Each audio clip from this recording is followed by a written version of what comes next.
So hello guys, welcome back to another video of 100 days survival challenge. So guys, मैले चाहिँ यहाँनिर 100 days challenge गर्दै थिएँ र मेरो यो घर भइहाल्यो तपाईहरुलाई थाहा छँदैछ र आजको एपिसोडमा चाहिँ म फुल्ली आइरन आर्मरसँग क्राफ्ट गर्ने चाहिँ मेरो प्लान छ र यहाँनिर पहिला सामानहरु तयार गरौँ हैन। यो मैले साइडमा मैले एउटा केप पनि देखेँ यो भिलेज साइडमा, त्यही नै जानुपर्छ र यहाँनिर चाहिँ मसँग चाहिँ दुईटा आइरन चाहिँ थियो हैन र दुईटा आइरनले चाहिँ मैले एउटाको चाहिँ यहाँनिर सिल्ड बनाएर थोरै यहाँनिर टर्चहरु क्राफ्ट गरेँ र यहाँनिर मैले हेर्दाखेरि चाहिँ मेरो चाहिँ विन्डोमा चाहिँ ग्लासहरु पुगेको थिएन हैन। अनि त्यही फिल अप गर्नको लागि चाहिँ मैले तलनिर टक्कसँगले यस्तो गएको थिएँ, स्यान्डहरु देखेँ र त्यो स्यान्डहरुलाई कलेक्ट गर्नु तर उत्रेको थियो, त उत्रेन त्यहाँ ड्यामेज लाग्यो। मसँग चाहिँ यहाँनिर अझै एउटा आइरनको इन्गोट थियो, त मैले यहाँनिर एउटा सवल बनाएँ र त्यही सवलले चाहिँ टक्कसँगले स्यान्डहरु कलेक्ट गर्न थालेँ। मैले देखेको यो भिलेजको साइडमा चाहिँ केप चाहिँ यो हैन। म चाहिँ यहाँनिर ढिला नगरिकन आफ्नो बेसतर्फ लागेँ। स्यान्डहरुलाई रिफाइन गर्न मैले चाहिँ फर्नेसमा राखेँ स्यान्डहरु र यहाँनिर लिस पनि थियो, त्यहाँनिर बाहिर निस्किँदाखेरि टक्कसँग दुईटा चेस्ट राखेँ र चाहिने सामानहरू चाहिँ राखेँ र नचाहिने सामान चाहिँ सबै यहाँनिर चेस्टमा राखिदिराखेँ र रेस्ट हेर्दाखेरि चाहिँ मेरो ग्लास पनि यहाँनिर स्मेल्ट भइसकेको थियो होइन। त्यो ग्लास चाहिँ मैले यहाँनिर मेरो विन्डोमा राखेँ र लाउने बित्तिकै म चाहिँ माइनिङतर्फ लागिहालेँ होइन, किनकि यहाँ टाइम धेरै कम थियो र भिडियो पनि लास्टै लामो भइरहेको थियो क्या आज, रेकर्डिङ पनि राम्रो भएको थिएन र सुरुवातको केसमा गएको यहाँ केबमा केही भेटिन र फेरि मेरो पुरानै केबमा गएँ। पुरानै केबमा गएको तर पुरानो केबै हरायो, के हरायो कि म हरायो के थाहा नै भएन र 1-2 मिनट त एक केब खोज्दै लाग्यो। 1-2 मिनट खोज्दाखेरि टक्क मैले केब भेटाएँ र केबभित्र जाने मेरो प्लान गर्दै थिएँ र खतरा एमएलजी देखाउन खोजेको, एमएलजी गर्ने बिर्सिछु र त्यही हो। अब माइनिङ गर्न थाल्छु म आइरन छ र, तर अलिक डिप डाउन जानुपर्छ भनेर सोचेको थिएँ। मैले कोअर्डिनेट पनि अन गरेको थिइनँ कि यो वर्ल्डमा, बिस्तारै कोअर्डिनेटर अन गर्छु। यहाँनिर म केभित्र छिर्दा मैले एउटा स्मोनर भेटाएको थिएँ, केको स्मोनर भन्दा टक्क यसरी माइनिङ गर्दाखेरि यहाँनिर स्पाइडरको स्मोनर रहेछ र टक्कसँग लकिली त्यो स्पाइडर त्यो होलदेखि चाहिँ यतातिर आएको थिएन। त्यहीदेखि चाहिँ मैले स्पाइडरहरू मार्न मेरो प्लान बनाएँ। सब सुरुमा स्पाइडर स्पोन हुनुभन्दा अगाडि यसको त्यो स्मोनरमा चाहिँ टर्च लाउनु पर्दो रहेछ क्या। त्यो टर्च लाउनु चाहिँ म कोसिस गरेको थिएँ तर स्पाइडरले देखेको थिएन क्या। मैले टक्कसँगले स्नेक गरेर सिल्डर गरेर चाहिँ मैले एउटा टर्च लगाइदिएँ र यिनीहरूलाई पालोपिली मार्न थालेँ।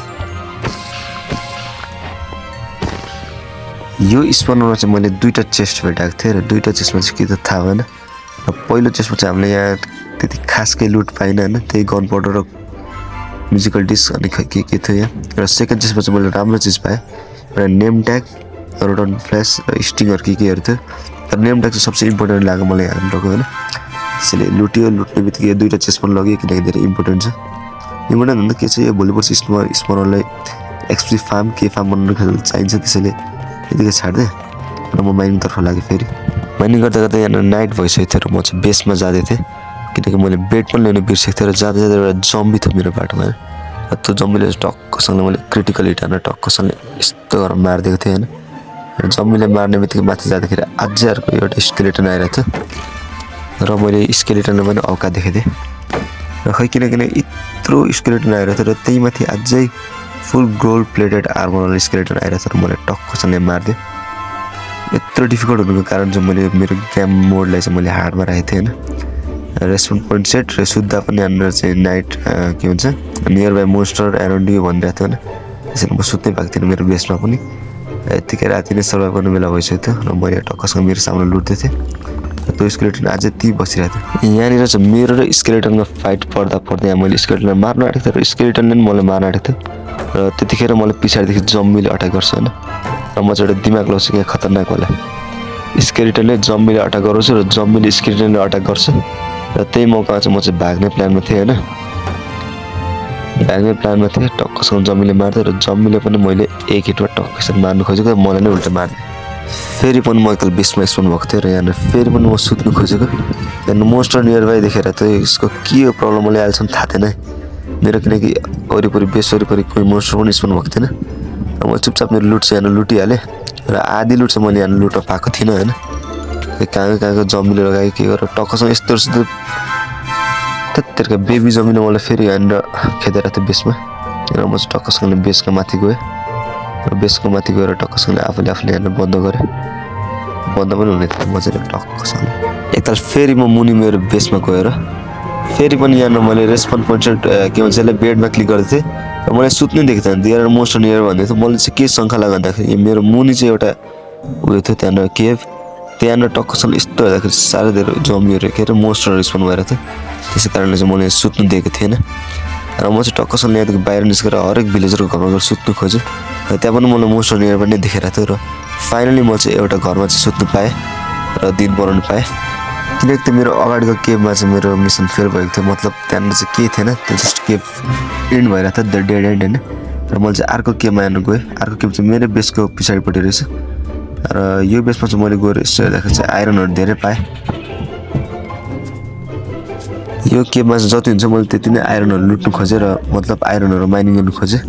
र यहाँनिर चाहिँ मैले लगभग टर्चहरू पनि टर्चको लागि भए पनि यहाँनिर चाहिँ मैले चारकोलहरू चाहिँ धेरै नै माइनिङ गरेँ यो केभमा चाहिँ मेरो लगभग सक्सेसफुल भइरहेको थियो मेरो एउटा आइरन आर्मरको लागि चाहिँ 26वटा मेरो आइरन इन्गट्स कलेक्ट गरेको थियो सबै राम्रो गरेको थियो र लास्टमा चाहिँ यहाँनिर टक्कसँग जम्बी आएर मेरो चौपट गर्दै चालाक भौसडीहरूले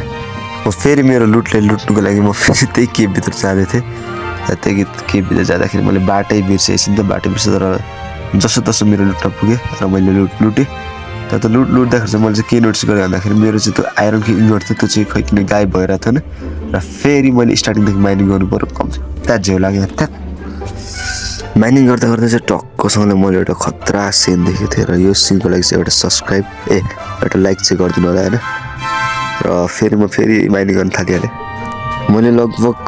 10 to 15 मिनटसम्म मैले माइनिङमै लगाएँ र त्यतिखेर चाहिँ मैले यहाँनिर धेरै माइनिङ गर्दाखेरि चाहिँ मैले धेरै आइरन इन्गटहरू पाएको थिएँ आइरन ओर पाएको थिएँ मतलब र धेरै नै पाएको थिएँ लगभग मेरो आर्मर र एउटा सोर्ड बनाउनु इनफ पुग्ने गरेको मैले आइरन कलेक्ट गरेको थिएँ मैले चाहिँ फाइनली यहाँ माइनिङदेखि चाहिँ बाहिर निस्किसकेको थिएँ र म बेसतर्फ लागेको थिएँ र म चाहिँ खुसी हुँदै निस्किरहेको थिएँ किनकि मैले चाहिँ फाइनली होइन मेरो आर्मर र सोर्डको लागि चाहिँ मैले इनफ आइरन ओर कलेक्ट गरिसकेको थिएँ र मलाई अब बस बेस गएर त्यो आइरन ओरलाई स्मेल्ट गरेर आइरन इन्गटमा कन्भर्ट गर्नु मात्रै बाँकी थियो र मैले चाहिँ मेरो यहाँ टोटल आइरन चाहिँ स्मेल्ट गरेर राखिदिन्छु र एउटा यहाँ फर्नेसमा चाहिँ आइरन स्मेल्ट साह्रै ढिलो भएर मैले चाहिँ नेक्स्ट फर्नेस यहाँ क्राफ्ट गर्छु त्यसो गर्दाखेरि चाहिँ हाफ आइरन स्प्लिट गरेर म स्मेल्ट गर्छु त्यसो गर्दा चाहिँ अलिक टाइम बस्ने मेरो चान्स देखेँ होइन र अर्को स्मेल्टमा चाहिँ मैले 14वटा आइरन इन्गट राखिदिएको थिएँ आइरन ओर मैले 5 to 6 मिनट वेट गरेँ र वेट गरे पछाडि चाहिँ मेरो 32वटा आइरन इन्गट चाहिँ स्मेल्ट भइसकेको थियो र यहाँ मैले क्राफ्ट टेबलमा गएर मैले फटाफट मैले एउटा iron armour plus bucket plus एउटा सोर्डहरू क्राफ्ट गरेँ र म यो एक्टिभ गरेको चाहिँ तपाईँहरूलाई 3rd पर्सन फ्रन्टमा देखाउनुवाला छु होइन सो गाइस मजाले हेर्नु सकिन्छ मेरो फर्स्ट यो वर्ल्डको फर्स्ट मेरो आइरन आर्मर सँगसँगै मेरो फर्स्ट कम्प्लिट एउटा आर्मर छ होइन सो गाइस यहाँनिर चाहिँ मेरो फाइनल स्टेप म मेरो आइरनहरू सबै एक्टिभ गर्छु र मेरो यहाँनिर चाहिँ हेडमा चाहिँ मैले एउटा जम्बीले मारेर गोल्डको आइरन के भन्छ त्यसलाई हेडिङ लगाएको थिएँ र मैले चाहिँ आइरनको एक्टिभ गरेँ र बकेट र सोर्ड सोर्ड भन्दा पनि मैले एक्स चाहिँ क्राफ्ट गरेको थिएँ र यस्तो देखिरहेछ मेरो यो वर्ल्डको फर्स्ट आइरन चाहिँ मेरो बेस अगाडि सो गाइस तपाईँहरूले कस्तो लागिरहेछ त्यो चाहिँ कमेन्टमा आफ्नो ओपिनियनहरू सेयर गरिदिनु होला होइन त्यसै गरी यो एपिसोड एन्ड हुन्छ र तपाईँहरू चाहिँ नयाँ हुनुहुन्छ भने मेरो च्यानलमा सब्सक्राइब हानिदिनु होला र यो भिडियो यहाँसम्म हेर्नुहुन्छ भने लाइक गरिदिनु होला